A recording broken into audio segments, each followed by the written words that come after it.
¿Qué tal, queridos estudiantes? Bienvenidos nuevamente. En esta oportunidad vamos a estudiar algunos aspectos relacionados a la selección del grupo de estudio y los procedimientos de muestreo o de selección del mismo para que quede conformada la muestra de la investigación, a ubicarse en el capítulo 3 de un proyecto de investigación y un trabajo especial de grado tipo informe de investigación, y en el caso del artículo científico se ubicará en la sección intermedia o llamada sección materiales y métodos. Debemos partir del concepto de lo que es población. Una población es aquel conjunto con un número conocido o desconocido de integrantes que comparten características en comunes, o por lo menos una característica en común: género, edad, ubicación geográfica. Queda delimitada por el tema de investigación y específicamente por el objetivo de investigación. Recordemos que en el objetivo se delimita quiénes formarán parte de la investigación. De manera que cuando conocemos el número de integrantes de esa población, esa agrupación se conoce como población finita. Y esto es posible gracias a que en algunas ocasiones hay un registro documental del número de participantes. Por ejemplo, en los hospitales, en los hoteles, en los colegios, en las instituciones universitarias se disponen del listado de los integrantes de esa población en común, de esa comunidad en común. Mientras que la población infinita alude a aquel grupo del cual se desconoce el número de integrantes, no hay un registro documental como tal, y eso hace un poco más compleja la selección de la muestra y un poco más inespecífica su representatividad. Si, por ejemplo, quisiésemos consultar a los trabajadores de la economía informal de Mérida acerca de la colocación de brackets por parte de ellos, cómo lo hacen, por qué lo hacen, cuáles son sus razones, estaría un poco difícil poder precisar cuántos trabajadores informales existen en el estado Mérida y cuántos en la ciudad específicamente, siendo de esta forma una población infinita de la cual no disponemos un número para establecer un procedimiento matemático de determinación, de cálculo, tamaño de muestra, y tendríamos que estimar o seleccionar a algunos trabajadores que estén dentro de nuestro alcance para poder realizar la investigación.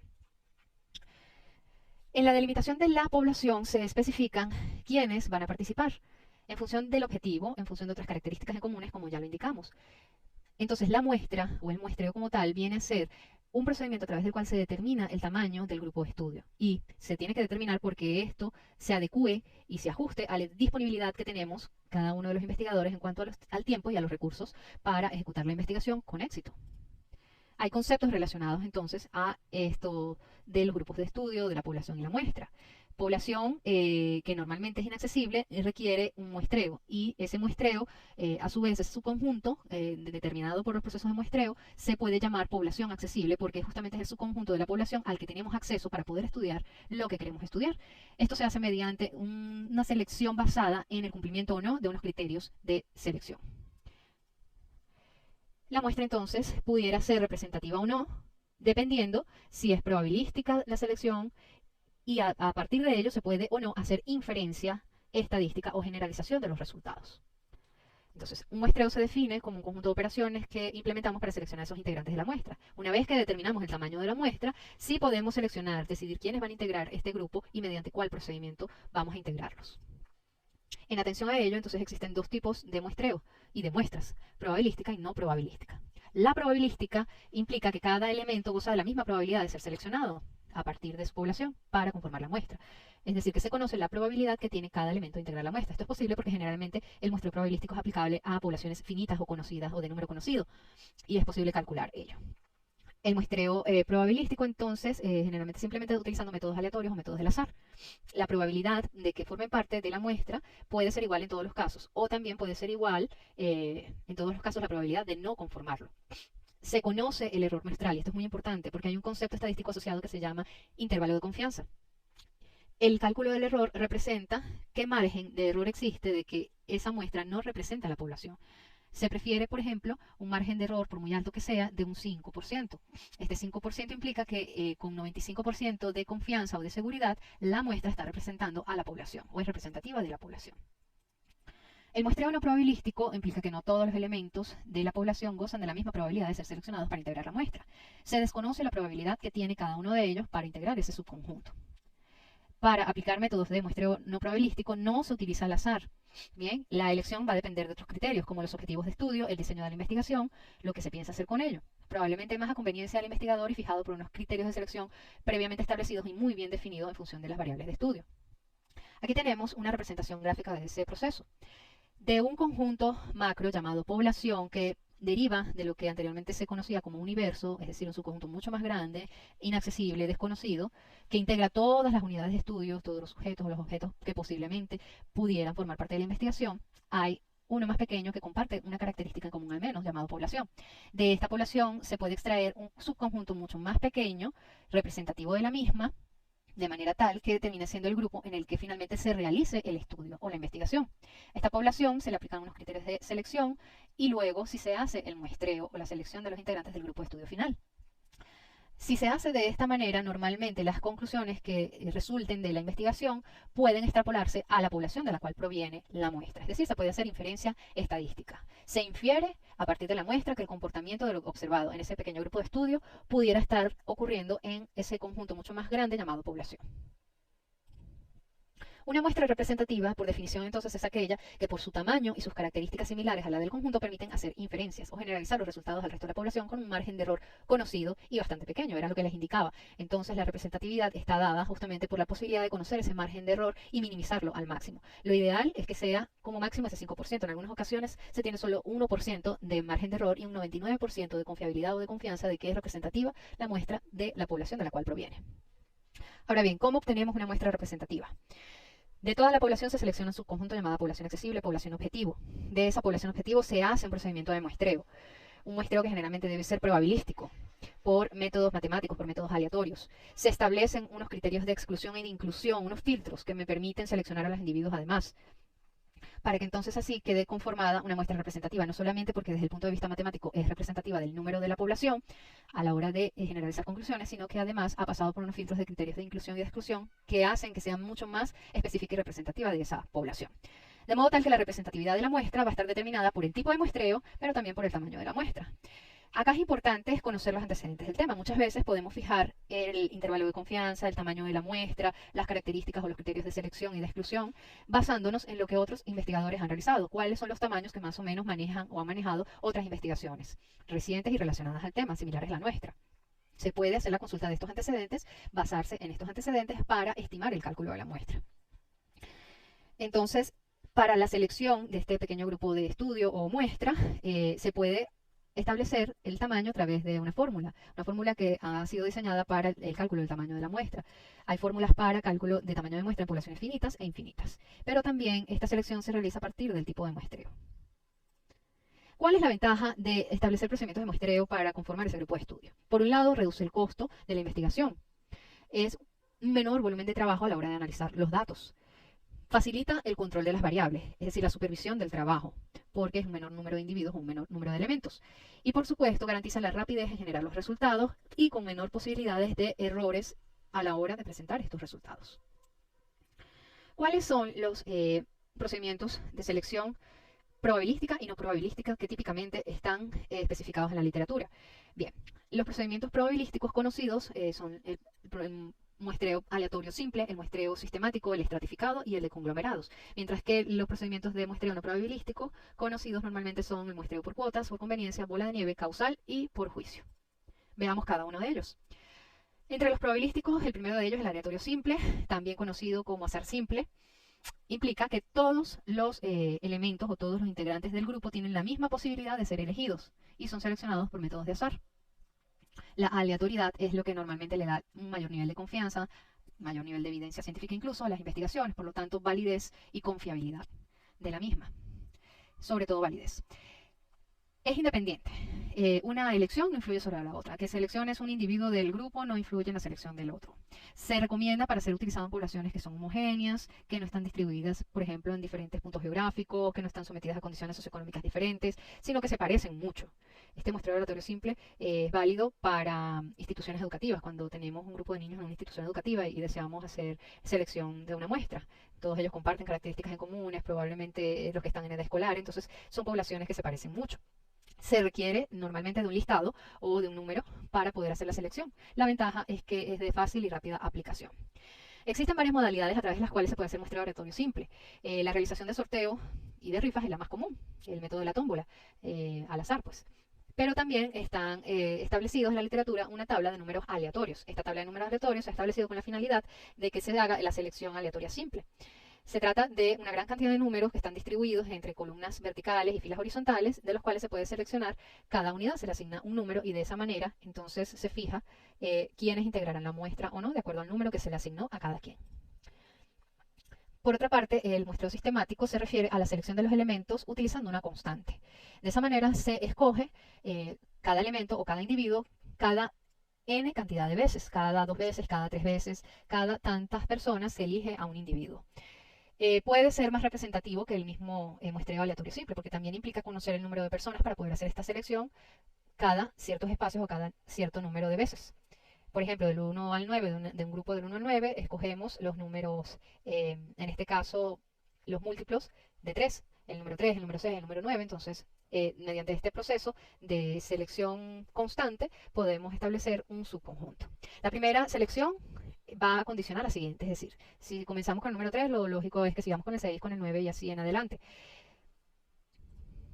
Un ejemplo de muestreo sistemático pudiera ser que en una investigación se quería determinar el síndrome de burnout en estudiantes de odontología, asociando la aparición de este síndrome con su carga horaria, el estrés que experimentaban los estudiantes por su carga horaria.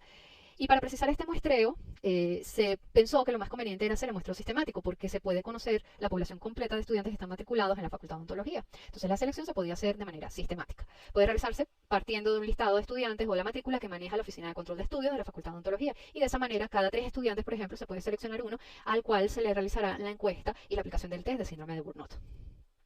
Por otra parte, el muestreo estratificado consiste en dividir a la población en subconjuntos cuyos elementos tengan características en comunes, es decir, que tengan estratos homogéneos en su interior. Posteriormente se hace la escogencia al azar en cada estrato. Entonces permite hacer inferencia en cada uno de los estratos.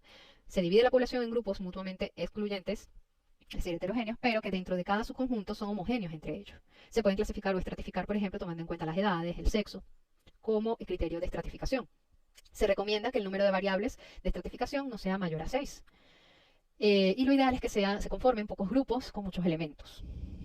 Un ejemplo de muestreo estratificado pudiera ser una investigación en la cual se realiza un estudio para determinar la oferta y la demanda de los agentes de salud, dado a que estos se agrupan en personal comunitario, técnico, auxiliar y profesional. Entonces convendría establecer, por ejemplo, estos 4 grupos como estratos para dividir la población, para establecer esos subconjuntos. Estrato personal técnico, estrato personal auxiliar, estrato personal profesional y estrato personal comunitario. A partir de ello, entonces, conforman los grupos. Asimismo, existe un muestreo llamado muestreo de conglomerados, en la cual se parte de la división del universo en unidades menores llamadas conglomerados. Luego se determinan quiénes serán objeto de investigación o dónde se realiza la investigación. Es aplicable a poblaciones muy grandes, a muchos grupos en los cuales se incluyen pocos elementos o pocas unidades de estudio, pocos individuos. Se divide a la población en grupos homogéneos, pero heterogéneos entre ellos. Esto permite reducir costo y pudiéramos decir que un conglomerado viene a ser una mini población, porque es variada. Aunque conserva características en común, es muy variada, es muy heterogénea. Entonces, un ejemplo de conglomerado pudiera ser si se deseara hacer un estudio en las escuelas de educación primaria. Inicialmente deberíamos seleccionar qué escuelas estudiarán, luego cuáles grados se van a incluir y posteriormente sí escoger a los alumnos, quienes finalmente serán las unidades de observación o las unidades de análisis. ¿Qué criterios debemos tomar en cuenta para establecer la muestra? Pues bien, 2 criterios son fundamentales. El tiempo y los recursos disponibles es lo que más define cuánto podemos abarcar. Realmente, cuáles son nuestras posibilidades como investigadores para no descuidar la representatividad de esta muestra en cuanto a que forme o no parte real de esa población.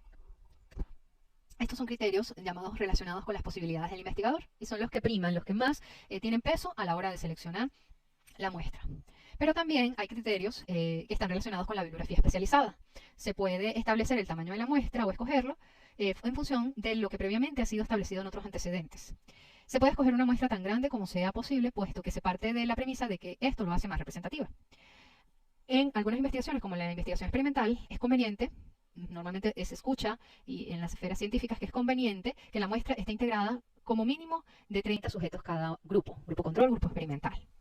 Es lo que suele manejarse. Sin embargo, no es un número fijo ni es el número ideal. En investigación descriptiva también se recomienda seleccionar entre el 10 al 20% de la población accesible. Si conocemos la población accesible, entonces conviene fijar el 20% o el 10% de esa población para representar la muestra. Y para las investigaciones sociales en general se recomienda trabajar con un 30% de la población. Es lo que está establecido en algunos libros de texto, en algunos tratados de metodología de la investigación. Sin embargo, no es una camisa de fuerza. Como le digo, en primer lugar, debemos partir del hecho de si conocemos o no el número de personas que integran la población. En función de eso, de nuestros recursos, de nuestro tiempo, de los objetivos de la investigación, se establecerá el método más adecuado para la selección de los individuos, también del alcance que podamos tener en cuanto a esa población. Hay una fórmula para el cálculo del tamaño de la muestra. Esta fórmula puede tener aplicabilidad dependiendo del caso.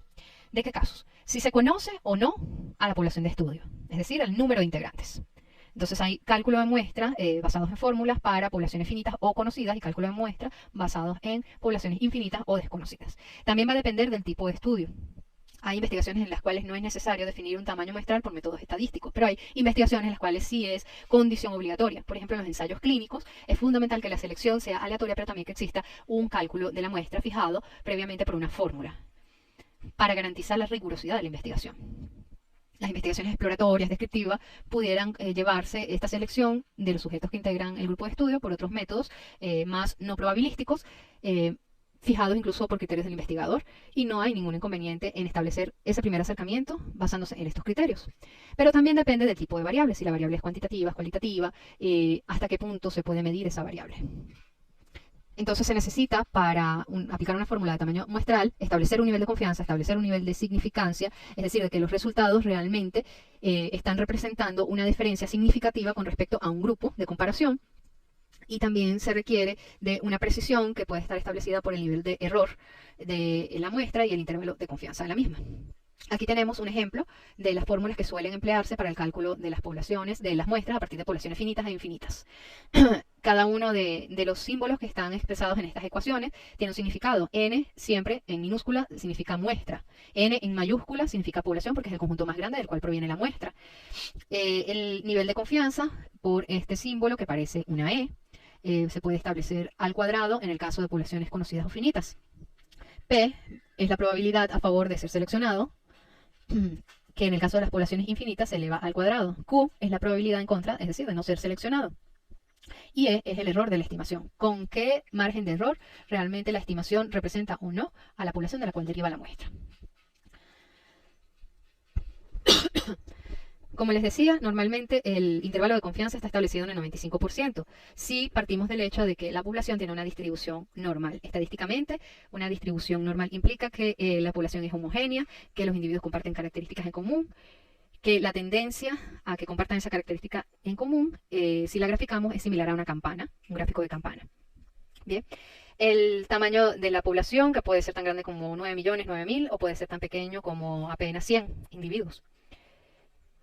El límite aceptable para el error muestral, que es el 0,05, que suele emplearse en estas fórmulas. Y es cuestión de sustituir entonces estos valores en la fórmula. Por ejemplo, si conocemos el número de individuos que integran la población, es una población finita, cambia el cálculo, como ya ustedes lo vieron. Pero si es una población infinita, entonces el cálculo, la sustitución de los valores será diferente. Por ejemplo, el nivel de confianza está establecido en 95%. Al elevar a la potencia al cuadrado este valor, se obtiene un valor de 1,96 al cuadrado, por ejemplo. Se multiplica por P, que es la probabilidad a favor, de 0,5%, es decir, 50% de probabilidades de que sean escogidos y 50% de probabilidades de que no sea escogido. Se está jugando con un 50 y 50% a favor y en contra. Y en el caso del denominador E, que significa error de la muestra, tenemos preestablecido que lo ideal, o lo idóneo en este caso, es que el error de la muestra esté establecido en un margen de 0,05 y esto lo elevamos al cuadrado. Mediante esta fórmula entonces podríamos obtener un número aplicable para seleccionar o hacer una primera aproximación de cuál debería ser el tamaño de la muestra. Ahora conozcamos cuáles son los tipos de muestreo, tanto los no probabilísticos como los probabilísticos. Dentro de los tipos de muestreo no probabilístico, refiriéndose el muestreo no probabilístico a aquel procedimiento de selección en el cual se desconoce la probabilidad que tienen los elementos de la población para integrar la muestra, uno de ellos es el muestreo por cuotas. El muestreo por cuotas generalmente implica que la selección de los sujetos se hace en función de ciertas características de la población, como por ejemplo el sexo, la raza, de manera tal que queden conformados cuotas correspondientes con cada una de esas características o estratos en comunes que conservan esa característica en común. Es el investigador quien decide finalmente quiénes participan. Entonces recuerden que como estamos hablando de un muestreo no probabilístico, no determinado por la aleatoriedad, por métodos del azar, por métodos matemáticos, entonces acá sí tiene mayor peso la decisión del investigador. Se realizan luego de haber dividido la población en grupos o en estratos en primera instancia. Tenemos dos opciones. La primera de ellas puede ser que cada estrato tenga el mismo número de individuos, pero la otra opción es que cada estrato o cada cuota tiene un tamaño proporcional al tamaño del estrato. Por conveniencia, se refiere a un muestreo en el cual los elementos son escogidos con bases a criterios o juicios preestablecidos por el investigador. Entonces, es el investigador quien decide la participación. Se puede establecer por la proximidad geográfica, por el ámbito laboral, por el ámbito académico, Suele utilizarse el muestreo por conveniencia en los estudios exploratorios, pero también en los descriptivos, pero predominantemente en los exploratorios. Requiere de un estudio inicial para comprobar la hipótesis de quiénes deberían conformar esa muestra. Existe otro método de muestreo no probabilístico llamado bola de nieve, y es prácticamente la autorreferencia. Si deseamos tener acceso a una población que realmente es difícil de acceder a ella o de identificar, entonces podríamos contar con informantes claves, con grupos minoritarios que nos vayan refiriendo dónde encontrar a los demás. Estos informantes clave pueden estar ubicados de acuerdo a su ocupación o su profesión, por ejemplo. Si deseamos entrevistar a los artistas corporales, a los tatuadores, a los colocadores de piercing para ver qué medidas de bioseguridad manejan a la hora de colocar dispositivos piercing en los labios, intraorales, en la lengua inclusive, si mantienen medidas de bioseguridad rigurosas, si saben las implicaciones, los daños, todo lo relacionado a este tema, podría ser un poco difícil tener acceso a ellos. Probablemente tengamos que hacer un acercamiento a algunos sitios más conocidos de arte corporal para empezar a hacer contactos y que sean ellos mismos quienes nos refieran a los demás. Así se va incrementando entonces el número de sujetos que finalmente conformen a la muestra. Es decir, por referencia de conocidos a conocidos, logramos entonces captar a los demás individuos que conformarán la muestra. El muestreo casual o accidental es aquel que permite elegir arbitrariamente los elementos o las unidades de estudio. Suele ser un muestreo en el cual accidentalmente logramos seleccionar a los individuos, por ejemplo, en la calle. Cuando hacemos entrevistas en sitios abiertos, en sitios en común, como plazas, como cafés, restaurantes, conforme van llegando o nos vamos topando con las personas y nos van colaborando con la investigación, es posible que entonces ellos queden autoincluidos en la investigación. La modalidad por juicio o muestreo discrecional está establecido netamente por el juicio del investigador, por el conocimiento que él tiene de la población, por la experiencia que tiene en referencia a estudios anteriores. Esta suele ser la selección más subjetiva, la más cargada de subjetividad, porque es el investigador quien netamente selecciona a los elementos de la muestra. Es recomendado aplicarlo cuando la población es pequeña. Y por supuesto la conoce muy bien el investigador. Entonces, si la población es pequeña, como un grupo de estudiantes de la universidad, de la facultad, en específico de la Facultad de Odontología, entonces probablemente un profesor, quien tiene acceso y quien conoce a sus estudiantes, puede, por juicio o a discreción de su juicio, seleccionar a los individuos que potencialmente le den la información que él necesita recabar. Hay otros criterios, como ya les mencioné, bajo los cuales se hace la selección previa del grupo de estudio, de la población. Y estos criterios se llaman criterios de inclusión. Constituyen un conjunto de propiedades cuyo cumplimiento identifica a un individuo que pertenece a la población. El objetivo de establecer criterios de inclusión es delimitar la población de un conjunto mucho más grande llamado universo, tratar de fijar quiénes son realmente la población y luego sí hacer un muestreo. Los criterios de inclusión se fijan en las características que hacen que una unidad o que un elemento, que un individuo, sea parte de la población. Por ejemplo, la edad, el sexo, el grado escolar, el nivel socioeconómico son características que pueden hacer que seleccionemos a los individuos.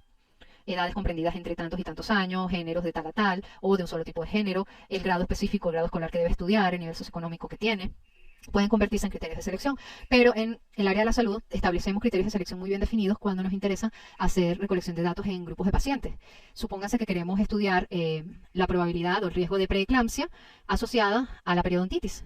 Es necesario entonces definir que nuestra población esté constituida por embarazadas, pero que además estas embarazadas deben cumplir con ciertos criterios, como estar sanas, porque si tienen algún tipo de enfermedad como hipertensión, ya no podrían participar en el estudio, porque es un factor, una variable que influencia, que introduce un sesgo o un error a la hora de establecer conclusiones, puesto que tiene mayor probabilidad de desarrollar preeclampsia. Ahora, los criterios de inclusión, entonces, es aquella característica o conjuntos de características únicas y exclusivas que permiten a los individuos participar en la muestra, finalmente. Pero los criterios de exclusión, por su parte, es que así los individuos cumplan con los criterios de selección, poseen otras características u otros criterios que no les permite participar o integrar la muestra. Es el conjunto de propiedades cuyo cumplimiento identifica a un individuo por sus características que pudieran generar un sesgo en la estimación entre la relación entre las variables. Pudiera representar un riesgo también en su salud participar y por ello quedan excluidos, como el caso que les mencioné, si un individuo tiene alguna alteración sistémica y vamos a realizar una intervención terapéutica en un individuo sano, sería lo ideal y no un individuo comprometido sistémicamente. El objetivo de fijar criterios de exclusión es reducir el sesgo de selección, aumentando también la seguridad de los pacientes y la eficiencia en la estimación del tamaño de la muestra. Entonces recordemos, los criterios de exclusión son aquellas características que aun cuando los participantes cumplan con los criterios de inclusión, no les permite participar, pero no es el antagónico directo de los criterios de selección. Es decir, que si indicamos mujeres embarazadas, los criterios de exclusión no podrá ser el antagónico directo como señalar una tontería diciendo mujeres que no estén embarazadas. El criterio de exclusión es que aún estando embarazadas, ¿por qué no puede participar? Muy bien, acá tenemos unos ejemplos de objetivos y de la sección población y muestra de algunas tesis. En este caso, esta tesis se dedicó a evaluar cómo era la regeneración ósea guiada utilizando plasma rico en plaquetas, fibrina rica en plaquetas, en el tratamiento de efectos óseos predicales.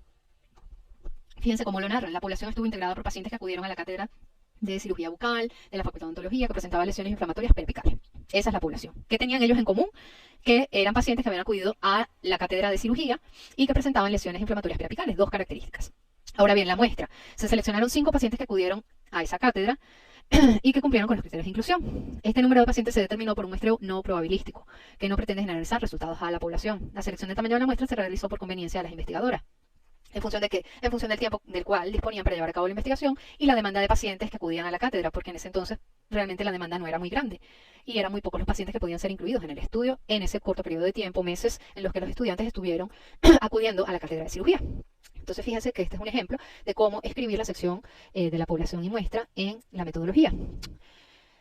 Otro trabajo de investigación dedicado a valorar la prevalencia de signos radiográficos indicativos de procesos osteolíticos en dientes vitales pilares estableció que la población, en este caso, estaría representada por todos los pacientes atendidos en la Clínica Integral del Adulto de la Facultad de Odontología de la Universidad de los Andes, Mérida, Venezuela, durante el periodo 2002-2012. Fíjense que acá ya es más específica. Ya el investigador puede fijar ciertas características, puede decir qué periodo, puede decir dónde se encuentra, dónde pertenecen. Bien, es posible que también se fijen otras adicionales, como en este caso, que específicamente les interesaban los pacientes rehabilitados con prótesis parcial fija, con coronas y puente fijo, que presentaban además los siguientes criterios de inclusión. Que sean portadores de prótesis parcial fija, cementada pero sobre un pilar vital, que fueron atendidos en esa clínica integral durante ese periodo de estudio, mayores de edad, residentes en el estado de Mérida y dispuestos a participar, expresado mediante una firma de consentimiento informado. ¿Ok? Entonces, en este caso ya vemos cómo juega un rol fundamental la presentación de criterios de inclusión. ¿Se excluyeron quiénes? Estos fueron los criterios de inclusión, los que acaban de ver. Ahora, ¿quiénes se excluyeron? Los pacientes portadores de prótesis parcial fija también, pero que fueron cementadas sobre pilares no vitales. Bien, es posible que se citen algunos conceptos en el caso del proyecto de investigación y de las tesis de grado, pero no así en los artículos científicos en los cuales la sección intermedia de materiales y métodos no permite hacer alusión a esos conceptos. Simple y llanamente se define quiénes son, cuántos son, qué características tienen, cómo se seleccionaron. ¿Ok?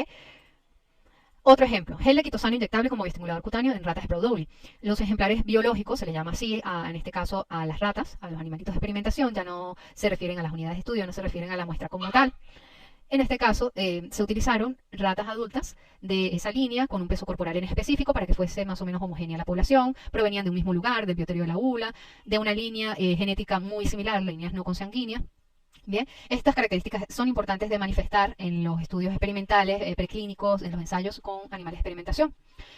Además de esas características y de justificar por qué se hizo en esa especie, en esa línea en específico, los autores señalaron cómo se mantuvieron las condiciones homogéneas para todos los participantes o para todos los animalitos, de manera tal que todos pudieran gozar de las mismas probabilidades de que desarrollaran una buena respuesta, en este caso, al tratamiento.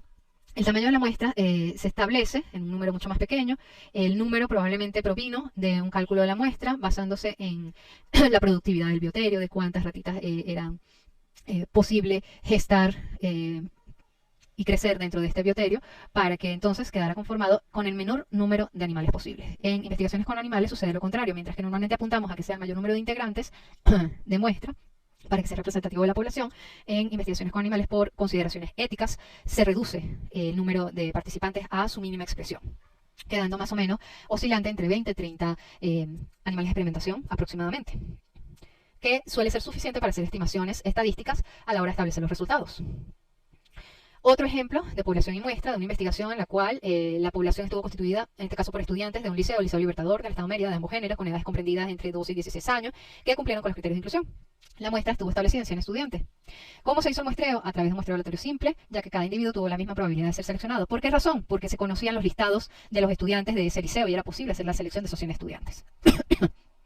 Los criterios de inclusión en este caso, para una investigación de campo, una investigación descriptiva, pero con diseño de campo, Algunos de ellos fueron que los estudiantes estuviesen dispuestos a colaborar con la investigación, que autorizaran su participación con consentimiento informado y que mantuvieran las edades entre 12 y 16 años. Eran condiciones suficientes para que quedaran incluidos. También se señalan como ejemplares biológicos cuando se tratan, por ejemplo, de piezas dentarias. Entonces, una muestra puede estar constituida por ejemplares biológicos, tantas piezas dentarias, sanas o no, extraídas por motivos ortodónticos o por enfermedad periodontal, provenientes de pacientes mayores de edad y de género. Entonces, probablemente en la población se definen los pacientes que tenían estas piezas dentarias sanas y con indicación de extracción por motivos ortodónticos o por pérdida de iniciación o enfermedad periodontal. Los criterios de exclusión para estas piezas dentarias fueron que, aun cuando se tratara de piezas dentarias sin caries, sin restauraciones, extraídas por motivos ortodónticos o por enfermedad periodontal, tuviesen una fractura. O que además de cumplir con los criterios de inclusión, presentaran hipocalcificación del esmalte.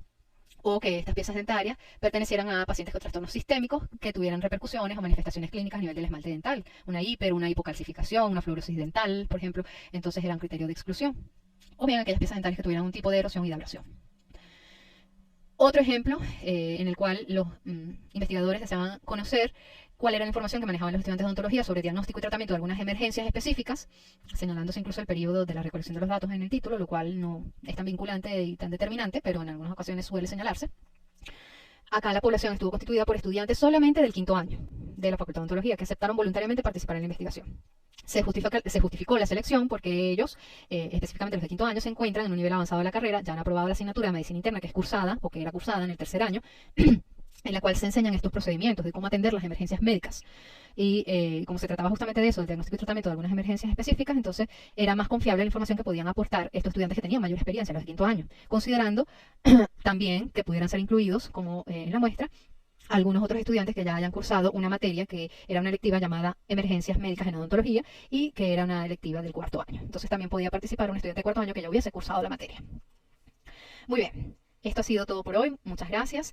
Estamos en contacto. La intención es que ustedes conozcan un poco el panorama de los procedimientos de recolección, de los procedimientos de selección de la muestra, para que puedan definir este apartado en su sección Materiales y Métodos del Artículo Científico. Me despido hasta la próxima oportunidad.